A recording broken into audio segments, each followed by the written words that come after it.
Go down. There we go. All right.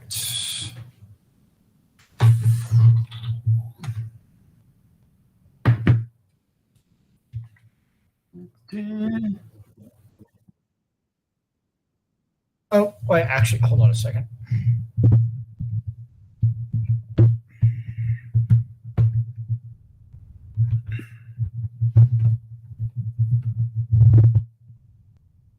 How's that?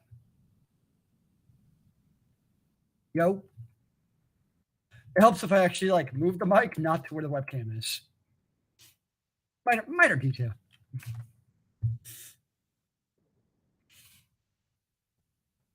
Didn't have the mic in the right place. I was here, but I'm not sending my correct account. Small detail.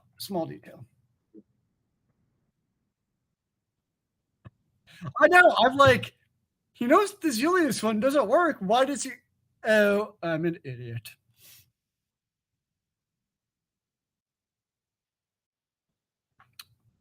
Well, I actually have 3 accounts because I have my one for school, and that's why I was actually on my other screen. And yeah.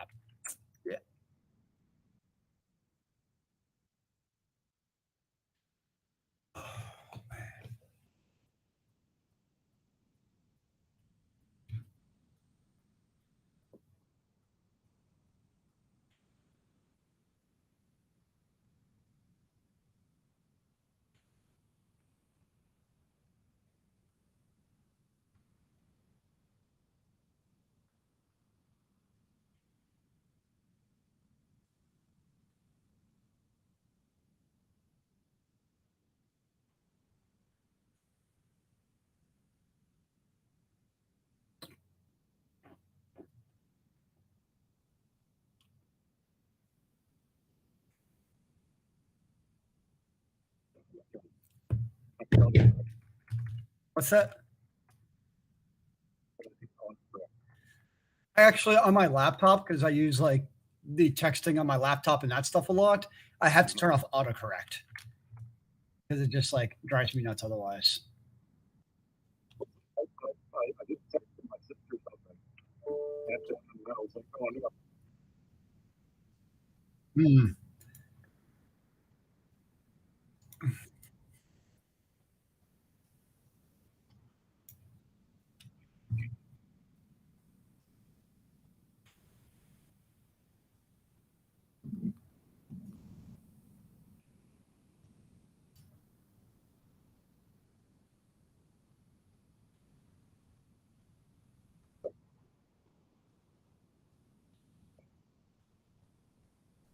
Helps if my mic was unmuted. Nice. Ah, tasty.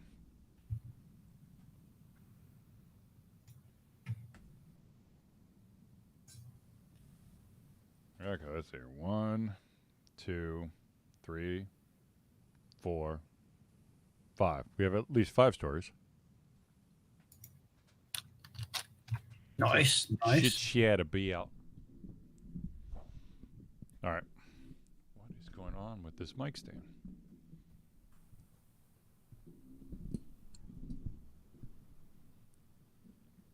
It's only because I have to keep knocking it out of the way every day.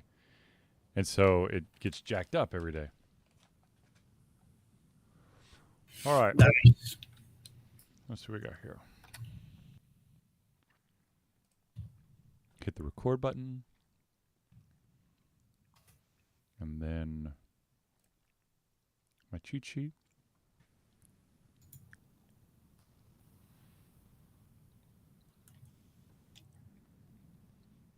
Uno momentos. I'm going to finish this gummy bear.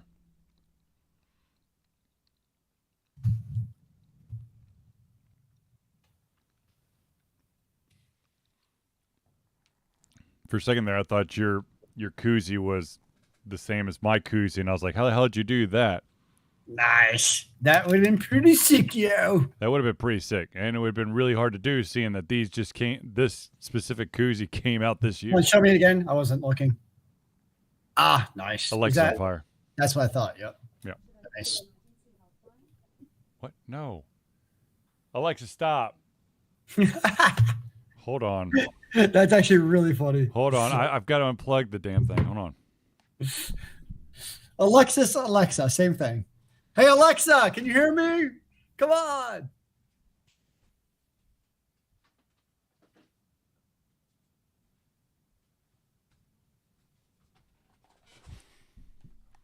Note to self, cannot say Alexis on fire near an Alexa because it wants to call the fire department.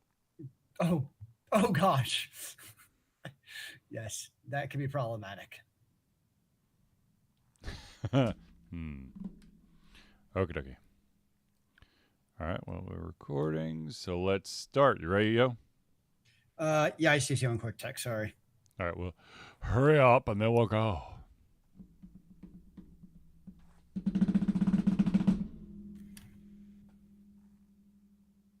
Bah! You text done?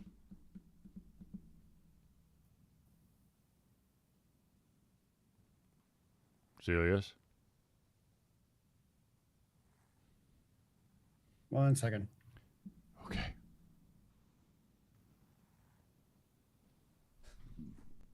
Yeah, that's the problem. I'm just not centered.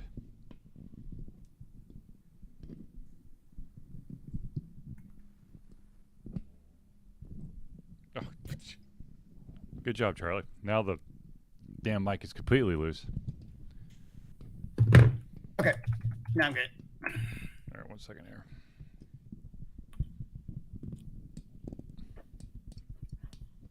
Here we go.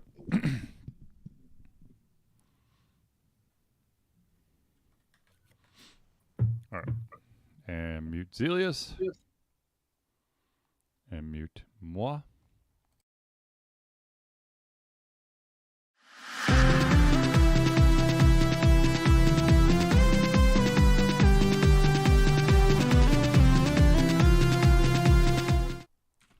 Hello, ladies and gentlemen, and welcome to another edition of the Confusion Thursday Night Hangout. Yo, it's Thursday. And do you know why this is the best Thursday in 40 years? Oh, Christ. Because someone just had a birthday. Someone just turned 40. I'm not going to name names. There's no name calling on the show. But somebody near and dear to everyone's hearts turned 40. And it's very exciting. We're not going to do a name calling, but... I don't know who it could be. Okay, let me just get this out of the way real quick, okay? So, it was my birthday, okay? And so I gifted myself some things. And by some things, I mean I fell completely off the wagon. Oh, you finally got to the Funko Pops again. What'd you get? Oh, gosh. He's got a few. I may have gone a little bit overboard. So, we've got the art series of The Riddler. Nice. Target exclusive. There you go. The art series of The Joker. The Joker. Which Joker? Just The Joker. It doesn't. It doesn't. There's not the Joker. There's like it just says Batman. I'm gonna guess. My money would be Nicholson. Okay, cool. So I sometimes Penguin? forget he's honestly the Joker. The Penguin art series. Okay. So Jack Nicholson versus Danny DeVito. What do you think? Ooh, still gonna go the Joker. We got a zombie Falcon, and then I'm just gonna tell you that I have 1, 2, 3, 4, 5, 6, 7, 8 more boxes in here. I'm not gonna take them all out because a lot of them are still in, like this type of box. So. Okay, so you got quite a... Hey, you know what? You deserve it, yo. Which one is this one? Oh, yeah. No, normally they'll give you shit over Funko Pops. They'll give you an exception this week that you should go Funko crazy. Actually, that's not all of them. There's at least 2 up top as well, but you can't see them right now. Is it because they're super glorious and they deserve to be on top? Yes. One is the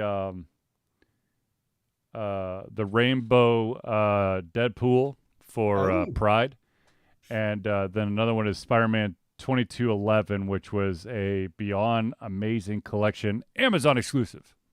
Ooh. Yes. So, Is it a counterfeit exclusive? no, Amazon. So, all right, now let's jump into the show.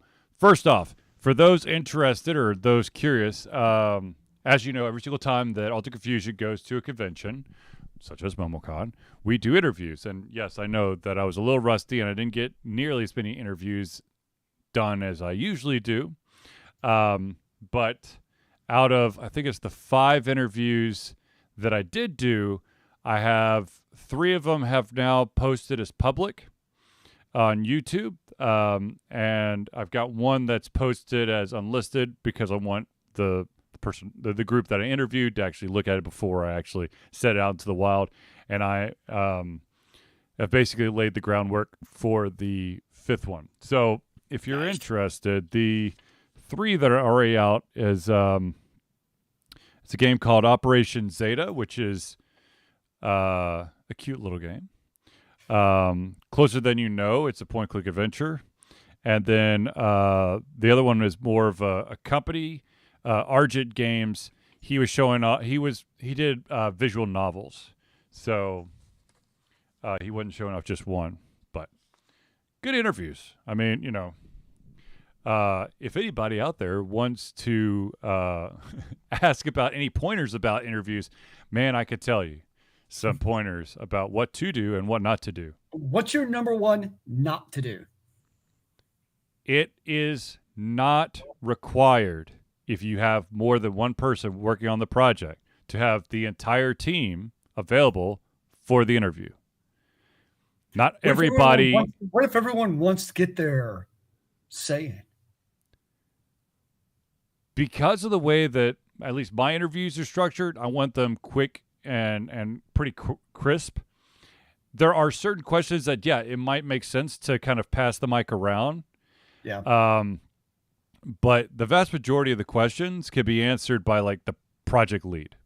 And they're built like that, a project lead or like the social media lead, someone who knows, the answers. What's the name of the game? What's the name of the company? What platform is it coming on? How long you've been working on it? And then, of course, for the more team-oriented ones is what's the biggest hurdle that you've had to overcome, and what is your biggest accomplishment that you have? And then, of course, what knowledge would you like to pass on to future indie creators? What knowledge, indeed, shall we pass along? Well, the other thing is I feel like when you have more than one person,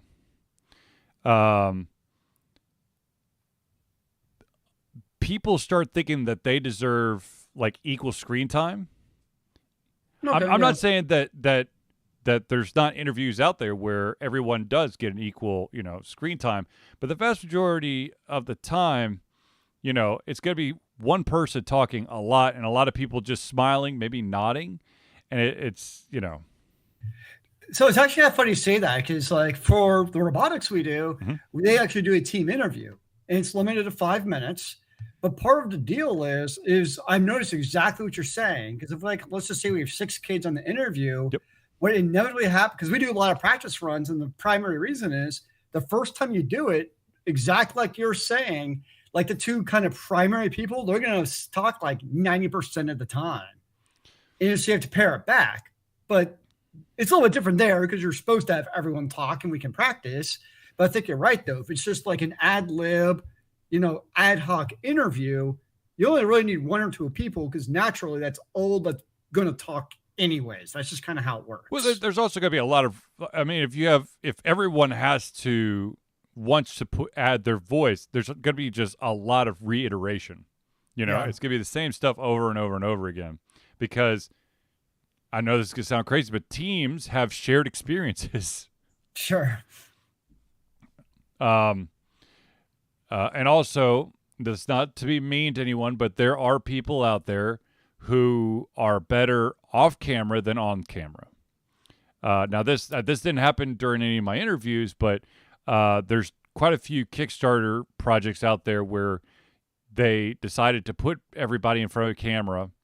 And the guy who's probably like the brains of the operation is just he's like deer in the headlights and monotone because he's freaking out because he's having to stare at the camera. Whereas it would probably be better for like, you know, like a voiceover while, you know, you kind of get him like just kind of like candid recording of him helping kids learn the game or something like that, which would have been much better. Yeah, I can see that. But that being said, the videos, the three of the 5 videos are available on YouTube. I'm going to be posting the podcast versions of those tomorrow, and then they'll also be posted on the website, and of course, it'll be blasted across social media. And here's the other thing. I can only do so much. I mean, I could post the interview and throw it across my social media, but as the interviewee, you need to then reshare. Okay? Well, it's because it's in their benefit if people get to hear about it. Yeah. Because it also is advertising for them at the same time. Well, right. The thing is, like, if you already have a fan base, right? Hopefully, fingers crossed, you have a fan base there's going to be following. If you're the developer, you're going to have a fan base that's following your project, and so they're going to be on your social media. But the cool thing is, this is why you want to do interviews, is that when you get an interview done, like from Alter Confusion or some other source, you can, when you post, you then repost it or reshare or whatever your platform is. People can then use that to then say, to then kind of pass it on to their friends, because now they're not having to read it. They're getting to get put sort of a face to the product, because, you know, COVID, so they're all masked in the interviews, but still, you get a voice. You get you can feel the honestly, I like doing the interviews simply because you could feel the passion, instead of just reading gobbledygook. It's not that everything's gobbledygook, but I think we're at a time and age where people would rather listen than read. Or to watch than read, I think, kind of the same. Well, right, the same thing. Yeah, no, I would definitely agree with that.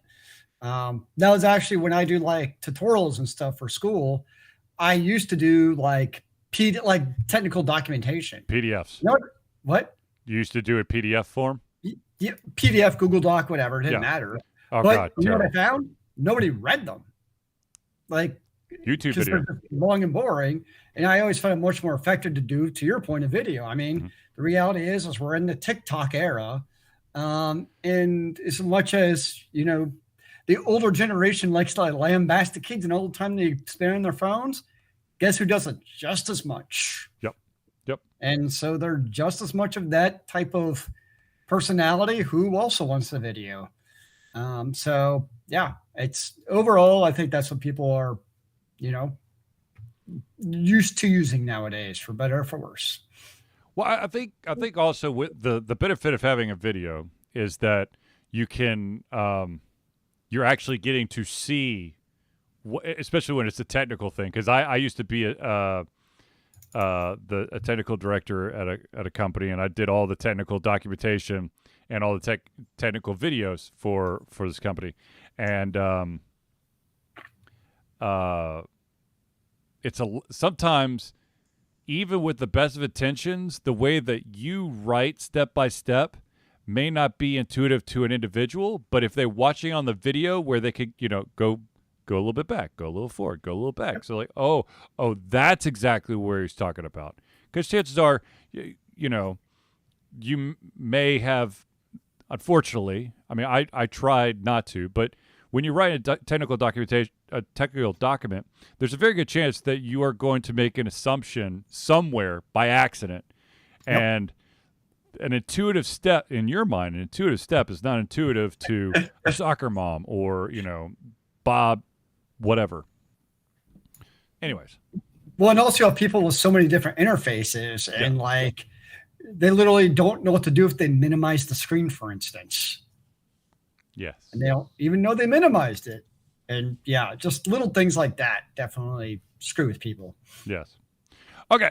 So, be on the lookout for those interviews, and then and in the near future, I'm going to try to reach out to some of the other some of the other people who were exhibitors that were at MomoCon and try to set up maybe like a virtual interview that I can then post. Nice. I've got quite a few business cards.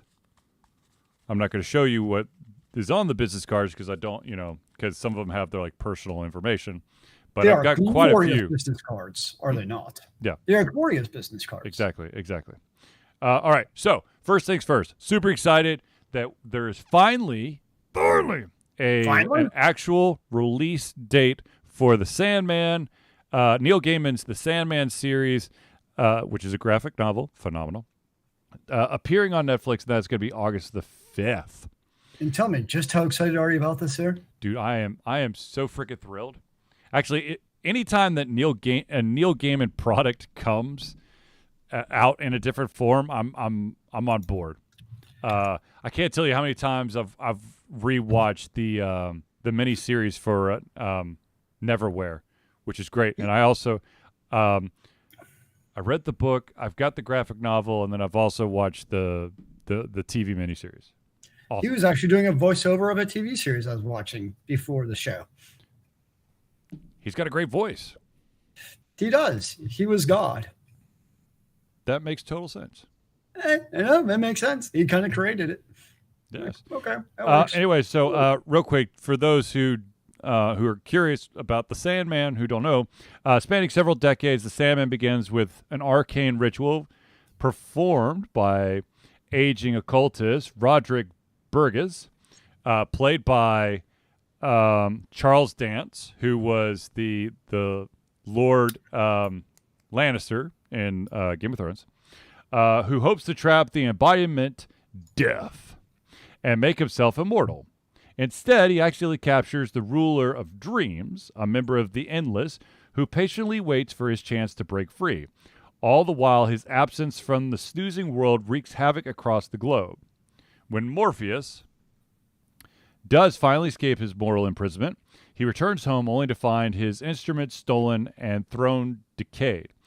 What follows is a perilous adventure across the realms to reclaim what was once his.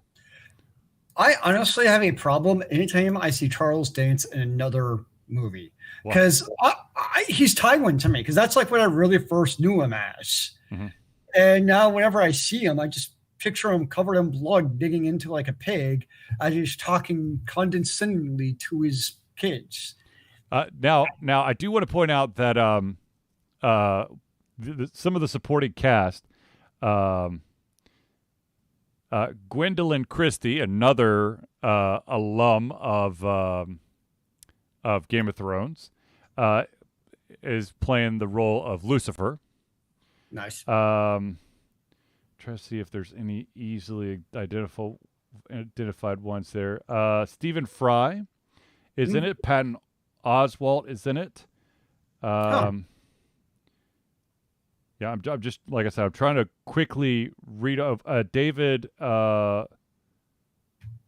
Thewlis, who is Lupin in the Harry Potter series. I thought you were going to go with David Tennant. No, I don't think David Tennant's in this one, unfortunately. I mean, who's in another Neil Gaiman IP? You never know. Thank you. Yes, I got older. Yay. Aren't we always getting older by the second, by the day, by the month, by the year, by the decade? Anyways, I'm like so pumped. If you go on YouTube and you look for the Sandman trailer, there's two of them. There's like a teaser trailer which kind of gives you some behind the scenes footage, and it shows you some of the actual set designs that they're going to be using, and it's really good. I mean, really good. And of course, Neil Gaiman, his graphic novel series, The Sandman, is phenomenal. But I did hear that there was an internet rumor that was starting to circulate that said that there was going to be, because in in the graphic novels, it was a crossover between the Sandman and Lock and Key. But Joe Hill and his buddy Rodriguez, I can't remember his first name off the top of my head, they have said, no, there is not going to be a Lock and Key crossover with the Sandman, simply because Lock and Key is on Netflix, though it's entering its final season. Yeah, unless like you're playing one of the events like the CW did with all their crossovers, pretty hard to make that happen, just kind of on a whim almost. But still, I'm so it would have been cool, but yeah. Yeah, I just August 5th can't get here soon enough. Let's just put it that way. I know you want to be a couple months older on August 5th. I know, and you'll be a year older on August 5th. I mean, I'm already a year older than I was last year. Touche. All right. So, speaking of Netflix, another bit of news trickled out. That being that Kevin Smith's version of He-Man, which was He-Man Revelations, is getting a second season.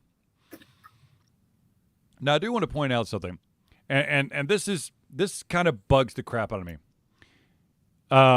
If you're going to, I understand that we're at a time where certain shows get like the full season dump at one point, like all 12 episodes or 10 episodes or however many episodes they get dropped on the streaming platform. And then there's other ones that, they have like a set release schedule to keep you engaged. But He-Man Revelation had a part 1 and part 2. And now it's getting a second season, which to me is just, I don't know. My OCD-ness is going, what? But wasn't part 2 a second season, sort of? Or season 1.5? And also, here's the other thing. Second season is actually, they're going to rebrand the name as well. It's not going to be He-Man Revelations. It's going to be, Revelation. It's going to be He-Man Revolution. Oh. Now I'm just confused. Master Universe, it's going to be called, actually, technically it's called Masters of the Universe. Revolution is the next epic chapter in the battle for Eternia. It is a standalone story that takes place after the events in Revelation. Masters of the Universe, Revolution, is an all-new story that brings the focus to He-Man vs. Skeletor, like you've never seen them before. It's technology versus magic as He-Man and the heroic warriors face the forces of Skeletor and the deadly threat to the planet. And I honestly haven't seen the first one. It's good. It's really good. It doesn't hurt to have Mark Hamill as the voice of Skeletor. They're gonna lie. It was that really helps. Is he coming back? Yeah. Oh yeah. Oh, cool. Yeah. But I mean, I don't know. I don't know why it bugs me so much. It's just, you got part 1, part 2. Okay, now season 2. Well, you can have parts 1 and part 2 of what is now season 1, and now you have season 2. Yeah, I know. Just, tomato, I guess. Mm-hmm. Season 1, no. Season 2, 8. Sure. I don't know. Now, the next topic is something that we discussed last week, and that, of course, is Diablo Immortal. I am immortal, I will have you know. Now, of course, as Zelius had stated on the previous episode, it is free to play, but to really get into like the end of the stuff, Zelius felt that you're going to get microtransaction to death.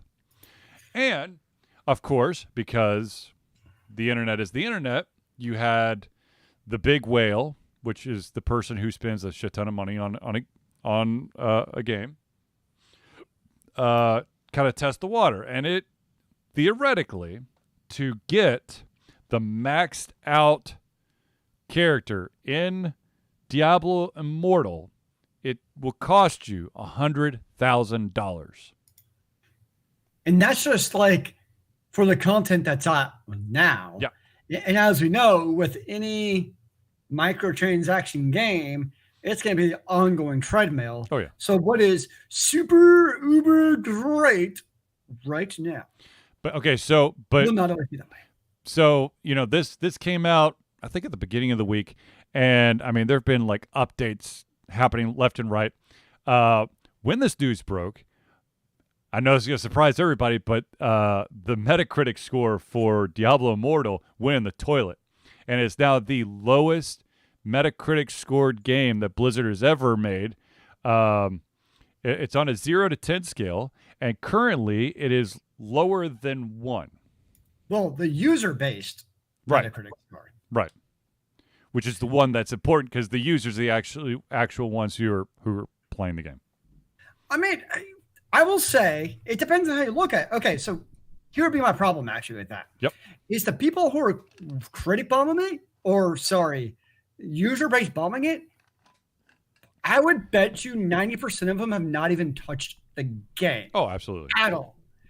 And to be fair to the reviewers who actually reviewed it, because I've read the reviews, from a gameplay perspective, it's actually a pretty decent game, to be honest. Like, for a RPG of the action style on my phone, it's the best game I've played. From a gameplay perspective, and for a free-to-play game to get 10 or so hours where you don't have to pay anything, by the way. Like, I know you have some microtransactions. They're still less in your face than most other games you play. I mean, you've all played the games where it's like every 18 seconds it's flashing you with use for stuff. So We're getting a pretty decent 10 hours of gameplay per character. And I think there's 6 playable characters. You really don't have much of an incentive to actually spend any money until in-game because it's the treadmill, just like normal. You're going to level up and lose that loot, basically. So on one hand, I totally get the in-game spending is terrible. It's absolute crap. There's no defending that. But from the actual, just like normal, what most people are going to play, and you get the 10 hours from free to play, whatever. It's actually not that bad of a game in that perspective. Right. No. And our friend of the show, Dr. Ryan Moore of Hero Chiropractic, loves the game. He would go as far as to say that he likes this game a hell of a lot more than Diablo 3. I would definitely not go that far. Diablo 3 is better, but whatever. I'm sure, like, when Diablo 3, I'll say the first 6 months of Diablo 3, it would be really, that bar of beating that, in my mind, was very low. I'm sure it got better, but I did not like Diablo 3 at all. Fair enough. Which was sad. But anyways, I think the reason why Diablo Immortal is getting just destroyed has to do with the fact that months prior to the release, the director had come out and said, in Diablo Immortal, there is no way to acquire or rank up gear using money. Yep. Which technically that's true.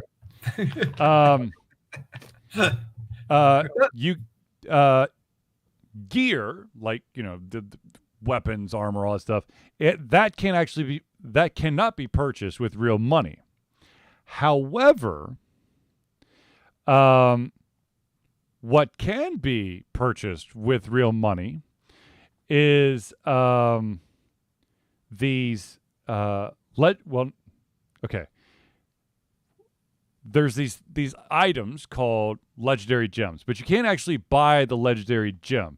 You've got to, the legendary gems are dropped from legendary crests, which are the game's loot boxes. Yep.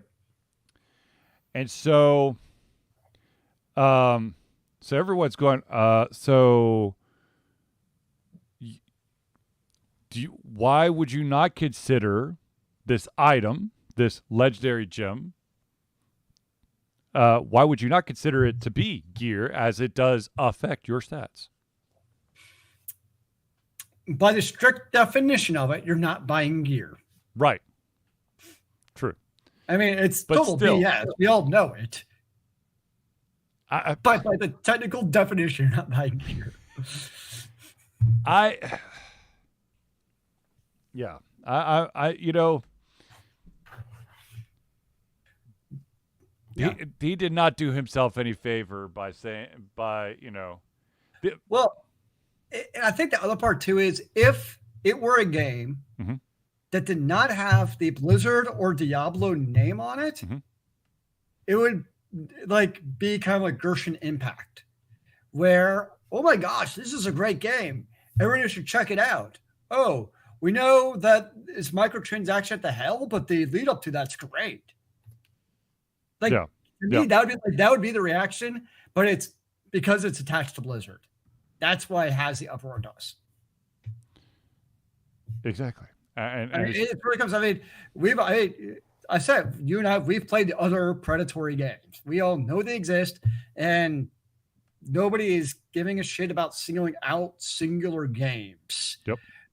And that's so that's where I'm kind of like, whatever. If you want to try it out, play it, but nobody's forcing you to go spend hundreds of thousands of dollars on the game to play it. Mhm. Now, if you also have I think it's like Norway and those countries have banned it, I'm also fine with that because Blizzard also very much obfuscates the chances of your rolls. And that's one of the problems of why it got the ban is A, it obfuscates what your chances are, and B, it is because even by the other free-to-play games, the chances and cost structure is still pretty freaking extraordinary.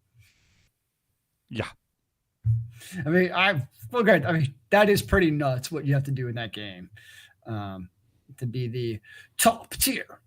Now, I would be interested. I've never done this. I mean, it'd be pretty quick to throw in an Excel formula, Mhm. but the other games like the Hero, AFK Heroes and those games, Mhm.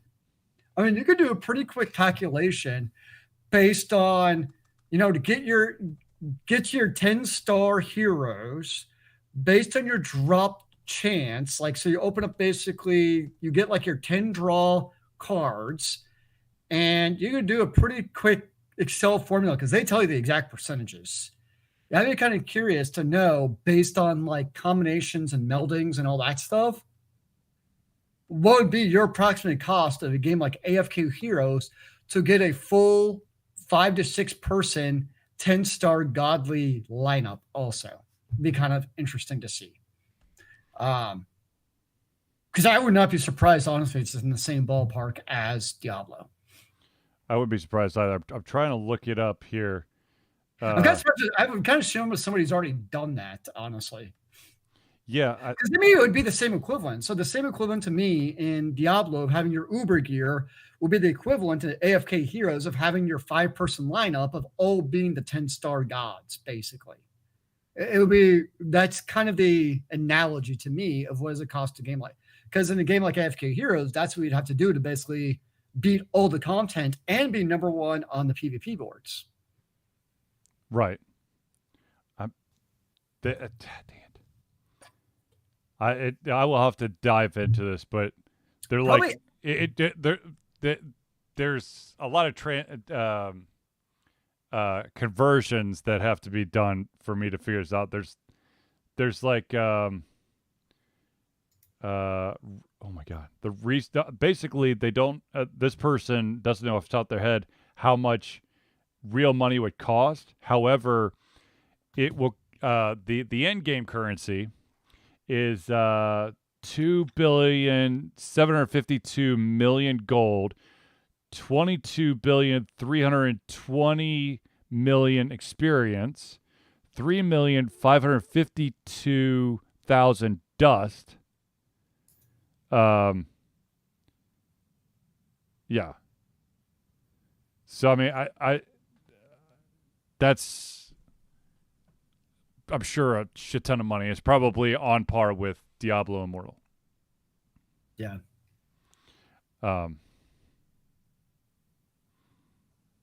Yeah. I mean, just to give you an idea, so in AFK Heroes, in order to have a legendary plus, You need 72 copies of that hero. 72 copies of that hero? Good Lord.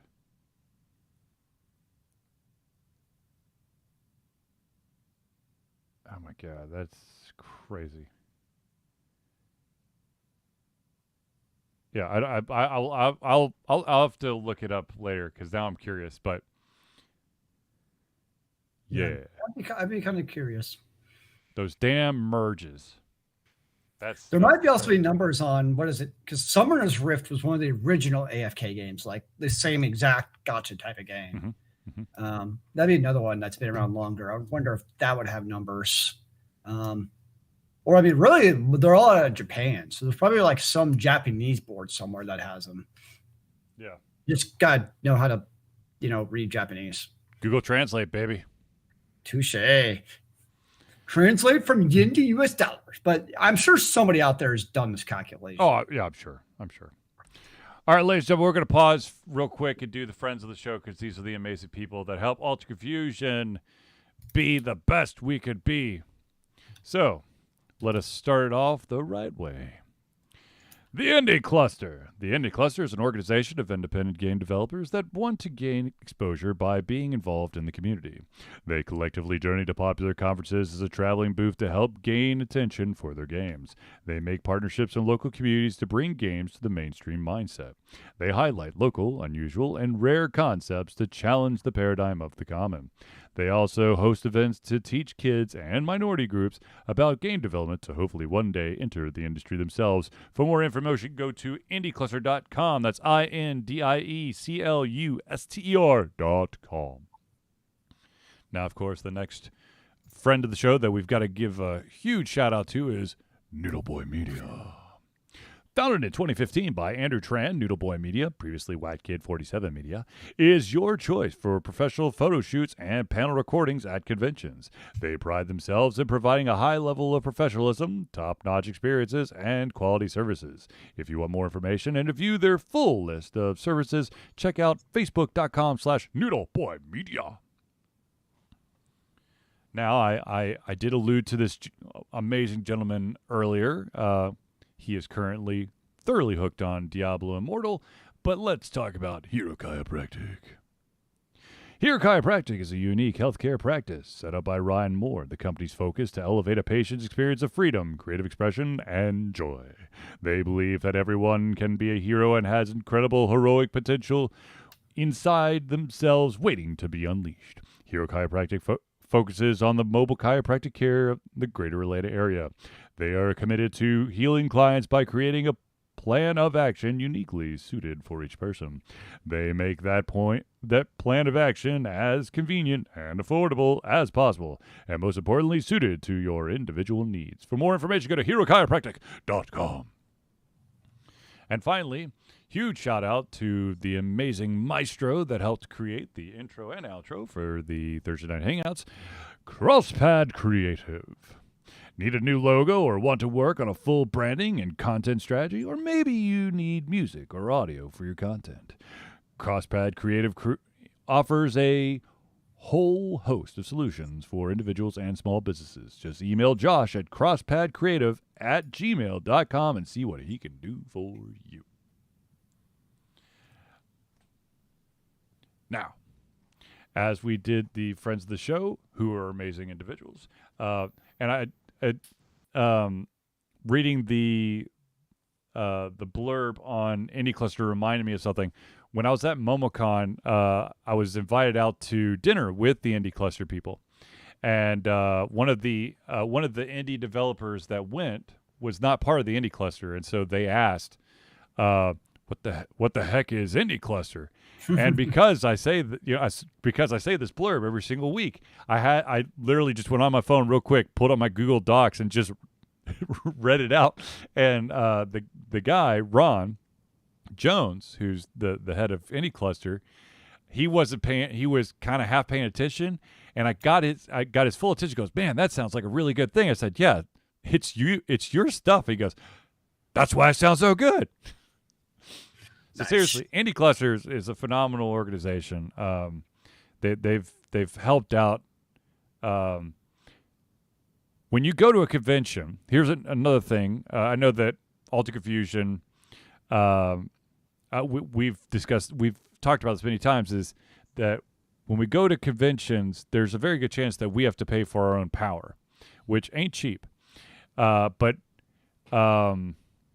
if you are an exhibitor, not only do you have to pay, well, an exhibitor, you have to buy a booth space. As a fan table, you get the booth space for free. You do not get a ticket. You do not get in for free. You have to buy your own ticket, unless you're media or a panelist who's done, or a panelist with enough hours to warrant a free pass. Yes. Because that's what certain conventions, you have to have more than 6 hours of content, which, whatever, at certain conventions. But yeah, it's not cheap to have a booth, and Indie Cluster helps soften the blow for independent developers who really want to show off their stuff but probably can't afford to purchase a booth on their own. I can see that. Yeah, that's cool. Yes. Now, I do want to point out that we're going to change gears slightly. We're going to give some important information about Alter Confusion. The first being, ladies and gentlemen, for the 11th year straight, Alter Confusion will be participating in Extra Life. Extra Life is gamers doing what they do best, game, to help sick and injured children at their chosen Children's Miracle Network hospital. The money that we raise through Extra Life will go directly to Children's Healthcare of Atlanta as unrestricted funds. This means that the hospital decides where and how to spend the money to ensure the dollars we raise make the biggest impact in the lives of the kids they treat. So if you have the capacity to donate, please go to extra-life.org and search for Altered Confusion. Now, I know that everybody is always curious as, how do I become a friend of the show for every Thursday night hangout? Well, ladies and gentlemen, Alter Confusion has a Patreon. Alter Confusion survives on the love and support of fans like you, and so we have a Patreon page. Patreon lets you, fans, supporters, lovers, haters, demigods, interdimensional beings, demons, angels, vampires, werewolves, mummies, extraterrestrial beings, and more, to become active participants in the work we love through a monthly membership. This gives you access to exclusive content, community, and insight into our creative process. In exchange, we gain a bit more freedom to do our best work and the stability we need to build an even stronger creative career. Currently, we have two tiers. We have a $1 tier, which is $1 a month or $12 a year.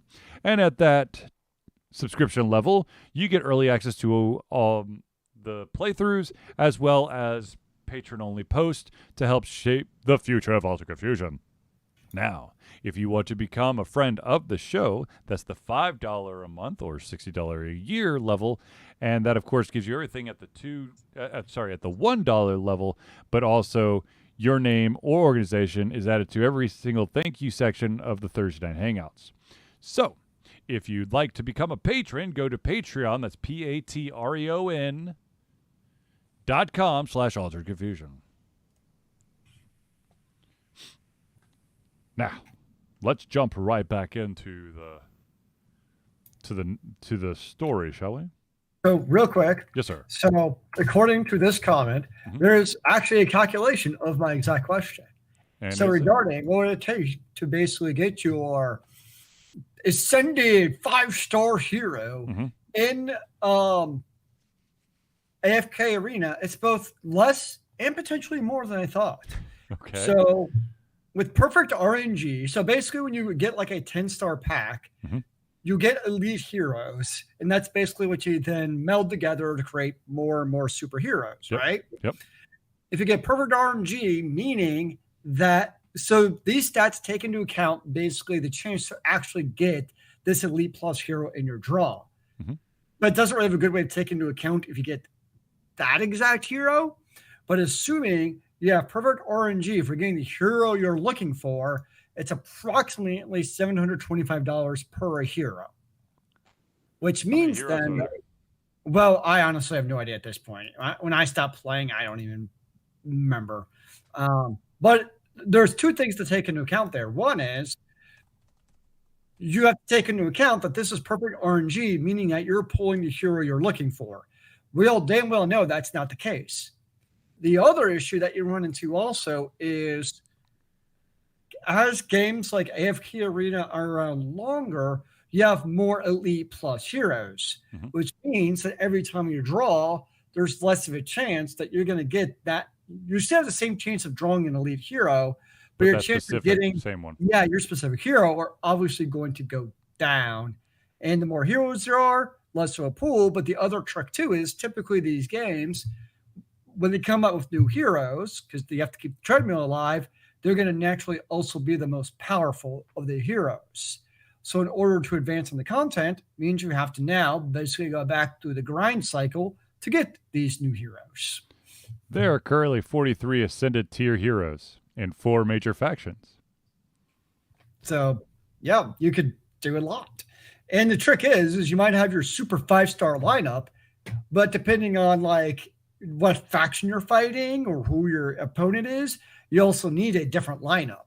Yep. Because you have like alliance or like faction bonuses. So depending on that, you may have to change up your strategy too. So it's not always just having only these 5. Strategy. So yes, AFK Arena, it's not just AFK Arena, any of these gacha games can get super quick, pretty freaking expensive. If you really want to play. Okay. So we have a couple of questions that came up during the week that I posted. Yes, no, yes. Huh? I don't. It's not that easy, Zelius. Oh well, I just failed. All right. So a question was asked with the constant, ever-changing landscape of release windows. When it comes to video games, the question was, when a game gets a release window, are we now to the point where we know that disappointment is going to rear its ugly head because it's not going to make it? And what do you think the ballpark for the amount of time AAA studios miss their scheduled window by? I don't really care much about the ballpark anymore outside of a game I'm actively playing like Final Fantasy 14. But really for me, it's like meh, because I mean, you know me, I've very rarely been a day one purchaser of video games anyways. Would you consider early release an actual early access an actual release? At this point, the way the landscape has changed, yes. We might not like it because it means it's buggy as hell and there's other issues. But for better or for worse, that is kind of the new norm of, and it has been for a while now. It's not like it's new this year. And it's kind of an ever-changing landscape of a game. I mean, when I was playing Outriders a lot, it was very clearly stated that this is not a game as a service, meaning that it's not Destiny 2, basically, where they're always releasing that content. And yet the game players were always wondering, like, where's the new content for the game? It's like this different new expectation from gamers where a video game, especially when it's an online game, it's almost like never finished, right? It's like always in an ongoing state of release and improvements. And I think it adversely affects the reviews of some games like in Outriders, where it's because it's not always being released with new content, even though that's what the developer said was the state of the game. Like, this is the finished product. Yet people are all like, oh, no new content. So it's created a very much a different dynamic, but it's just kind of that idea in general, if you think about it, where like as a society, it's always being spoon-fed new content. It's not, it's almost like, think about it, like the TV, right? We would sit down at 8:00 and watch TV because you had to sit down at 8:00 to watch TV. Right. now you record it. It's all, you get everything you want fire hose to you at all times. And in a way, game developers have reacted to that, where it's like, okay, we're not going to fire hose you more content because that's what you kind of demand. But in a way, it also kind of creates unsustainable models where we get broken games because gamers like, I need all the content now, or I'll give you a 0 bomb on Metacritic because I don't like there wasn't enough content or it didn't come out soon enough. So it kind of cuts both ways a little bit. So for me, it's Zelius brings up a lot of valid points, and for me, that was a very ranty answer. No, and that's exactly I think that's the response people are looking for. In total honesty, I think even when games aren't exclusively labeled as early access, I think at this point every game is early access when consumers can purchase and start playing some semblance of the game. I think that, in my opinion, the ballpark amount of time that a studio will miss the scheduled window depends on the publisher. I think if the publisher is all about the money, that window, they're going to release. They're going to force a release sooner than they should. Yeah. And in the end, it may take like a year or two to actually get the real game out there. And at that point, you know, what have you done to your gamer base? I mean, how many people? It's interesting to see how you absolutely have the diehard fans that are like, I believe that they will make this game the game that it's supposed to be, and they'll stick with it. But then you have a lot of people who, you know, they immediately get their torches and their pitchforks, and they bomb the crap out of it on any user review website they can get their hands on. And those people may or may not ever come back.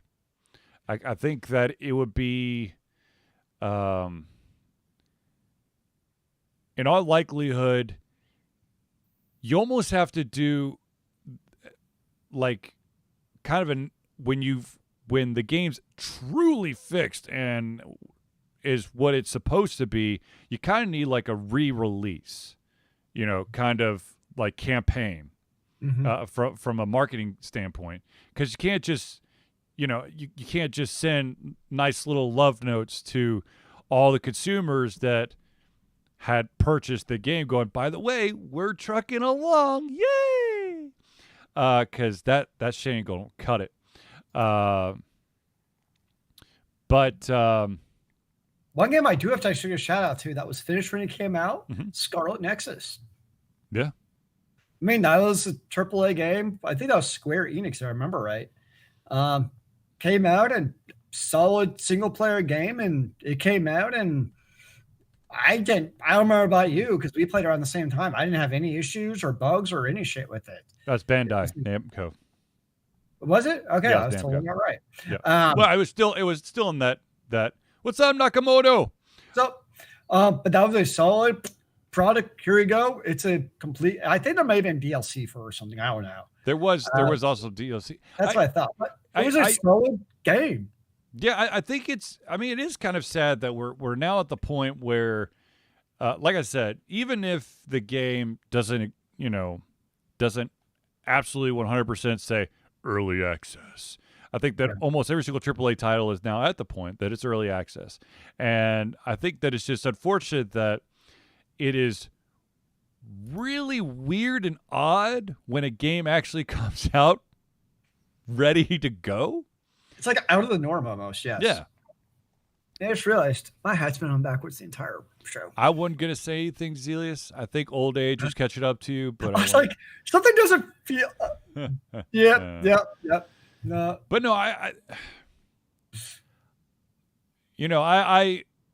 it's kind of funny. I don't know. Maybe because I feel like, you know, it used to be movies that were missing the release windows.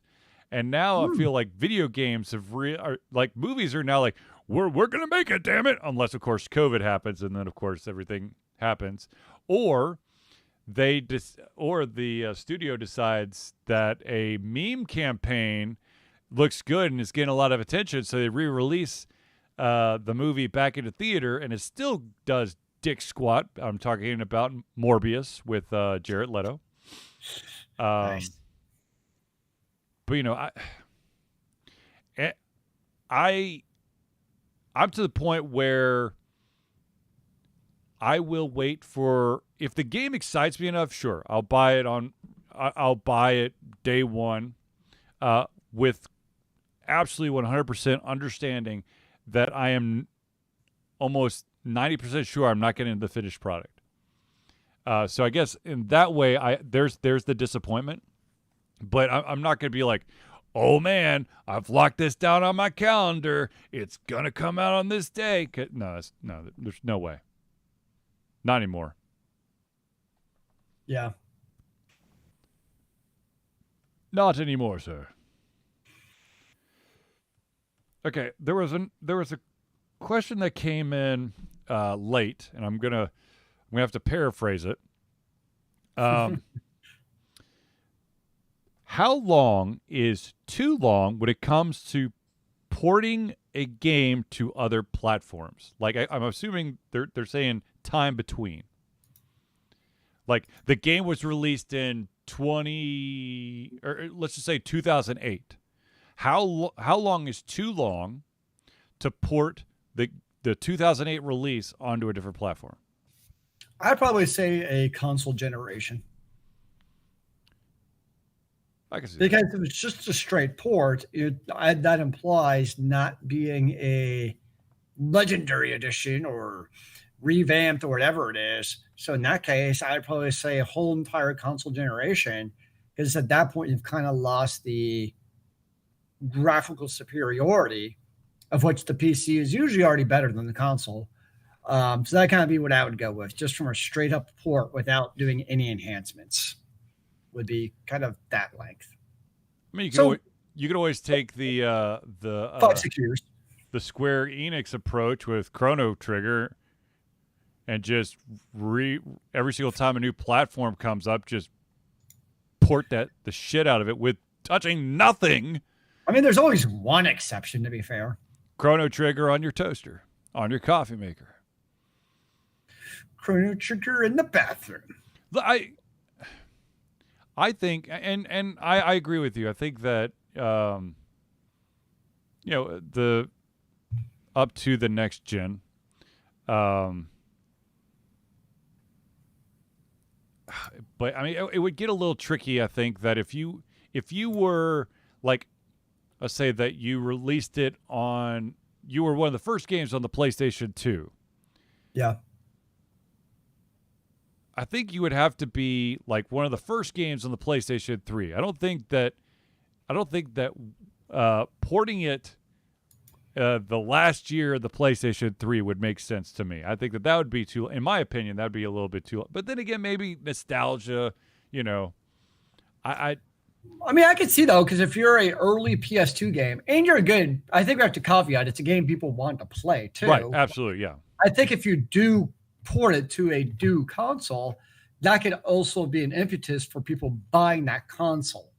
Whereas I think if you do it near the end of the life cycle, at that point, you probably already have developers, like in this case, gearing up for the next PlayStation iteration. Yeah. So now you're just trying to kind of release content near the end of a life cycle to still make money off of that.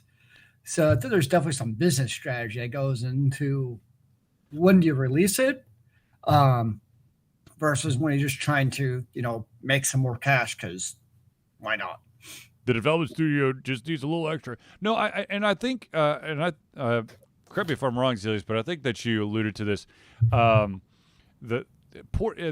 Just saying porting is a little vague, because you do have those like the Ultimate Edition and the Gold Edition and the Remastered. I wish that the individual who asked me this question was currently tuned in, but apparently they are not because I haven't seen any responses from them. But is it like a straight port? I mean, is it literally like Chrono Trigger, where they're just copy paste, or or are they doing like optimization code or something? I think that too would kind of, I guess, flavor my opinion. If they're making changes, they're making tweaks, then I think that you get a little bit more wiggle room with the how long you can go between the first release and the port. Whereas if it's a straight up, and Zilius has left us again. Sad day. There he is. I'm back. Julius is back. No, I was just saying that I think that if it's a straight up port, I think that there's a shorter, in my mind, there's a shorter life clock span, whatever. If it's, if they're like optimizing, then I give them a little bit more time because, they're actually trying to improve on the product. Like, I don't know if you saw about Last of Us is being remastered for the PlayStation. Mm-hmm. And so to me, like, that creates an entirely new life cycle. Like if it was just the original Last of Us, which I'm pretty sure you can already play on the PS5, it's like, maybe. But when it's being remastered, like to me, that totally changes it. Where you got like Dead Space is getting remastered. Yeah, like it's like a new game, especially for a lot of I've never owned a PlayStation console. So there's a lot of game. I basically own the PS5 and the Xbox 360. That's it for my consoles. Mm-hmm. So outside of basically whatever I played on the 360, I've never played a lot of these console games. And so for me, a lot of them being released are like, oh, these are new games. Now, if I'd already played Last of Us, because it's not that old. It's not like it's a PS1 or PS2 game. I don't know if I play it again just as a remaster unless I really liked it that much. Which I say because I also do want to play Mass Effect Remastered by the same token, even though I played it on the 360. Last of Us, of course, was released in 2013. But I want to play Mass Effect because it's remastered. I just want to see the TV show that they've been touting for a while. I'm going to be totally honest with you. I was Last of Us was one of the games that came up during the panel at MomoCon. Where about 2013 is about that time where a game that is clearly more of like a single-player adventure game, you had the pressure of putting a multiplayer kind of, a mode that's more like Guns A-Blazing slapped on it, like the when they redid Tomb Raider and stuff. Sure, yep. And to me, I think that move by the publisher and / developer, I think colored my view of Last of Us, and it kind of made me not like it as much because I was like, why? That's fair. But yeah, I'd be very like, do we have a release? I mean, have they even hinted at when the TV show's coming? I still have a quarter to go. I'm drinking Pauliner Hefeweizen tonight. Nice. Let's see here. Last of Us TV show, season 1. If I were going to speculate, I'd say 2025 at the earliest. I don't think production started, apparently. First season expected to debut in 2023. Okay, well, I guess like usual, depends on what website you read. Wikipedia. Well, there you go. Oh, there was some news that came out today. A gentleman by the name of Jeff Gerstmann, who is a legend in the game the game review news world, because there was an incident that is named Gerstmann Gate. Jeff Gerstmann and a gentleman by the name of Ryan Davis and some other individuals used to work at GameSpot. Mm-hmm. And both Gerstmann and Davis got let go from GameSpot because they refused to weight their review. I want to say it was of Kane and Lynch. I could be wrong. but they refused because the publisher was the sponsor for the website, and they canned the game, and so they got canned as a result. And then they went on to create Giant Bomb. Jeff Gerstmann has now left Giant Bomb, and for those who may not remember or know, the other founder of Giant Bomb, Ryan Davis, he unfortunately had passed away many years ago now of basically sleep apnea, I believe.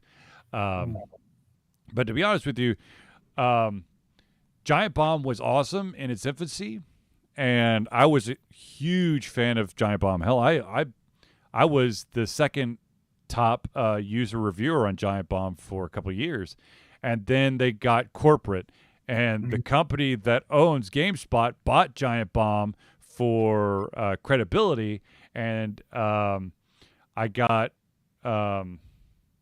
temp banned like twice in a row, and so I never went back to Giant Bomb because I was like, this is bullshit. Jerks. Because like you can't link your stuff on our website. It's a user review. It's my review. I can link to my stuff as the user who wrote it. All your stories belongs to us. Whatever. Anyways, I wish Jeff the best of luck. He's going to do a Patreon driven podcast in the future. So there you go. But yeah. Patreon and podcast. Where have I heard that before? Yes, that happens just a wee bit. That is the thing. Yes. I thought I had.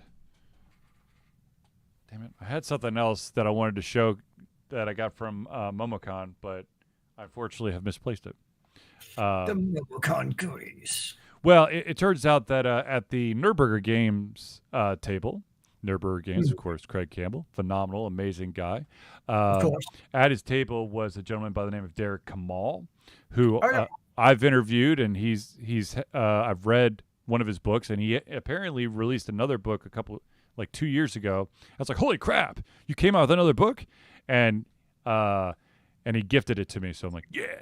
So nice. I've got some reading to do. But did he sign it too? No, and I was dumb. I should have made him sign it, but I had to get back to the table because I had no coverage whatsoever. So he gifted it to you and you didn't get it signed. I don't understand. Yeah, sorry. I'm going to be totally honest with you. I was not completely there at MomoCon. I was extremely overwhelmed by just the sheer volume of people and noise and having to do everything solo, and it freaked me the fuck out I had to get out of there. I hear that. Because I broke down the table 4 hours before I was supposed to on Sunday because I was done. It's a lot, yeah. Yep. Well, anyways, ladies and gentlemen, unfortunately, we've reached the end of our show. Are you sure? Yes. Okay. We do. Zelius, you are going to be around next Thursday? Unless the world comes to an end. Okay. So we're going to have a show next Thursday, but then the following Thursday will be off. So just a heads up on that. But ladies and gentlemen, I want to thank everyone for tuning in to the Ultra Confusion Thursday Night Hangout. For myself, Charlie, and Zelius, it's been a pleasure giving you to come our heads, our mouths, and of course, our hearts. We'll be back next Thursday for another Ultra Confusion Thursday Night Hangout. Remember, kids, keep on gaming in the free world. Amen to that, brother.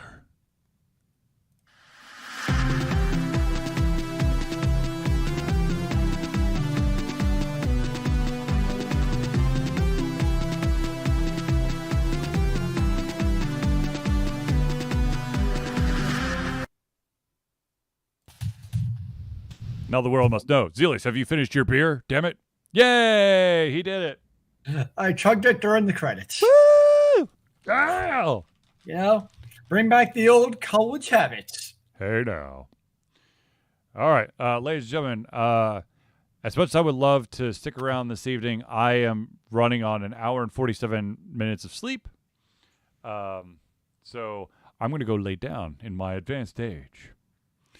No, You I've, do I've have an advanced age. I guess you have a good reason, sir. well, actually, I've got to go clean some stuff up. So that's fun. the real reason. But I did seriously only sleep an hour and 47 minutes last night. I just Interesting. You keep track of the exact minutes of which you slept. Fitbit. And It's not like I'm like, okay, timer, still up, still up, still up, still up. I picture you open your eyes every 60 seconds to know what time it is. Am I still awake? Yep. Timer's still going. Okay, no. That'd be really impressive. No, it was Fitbit. So, anyways,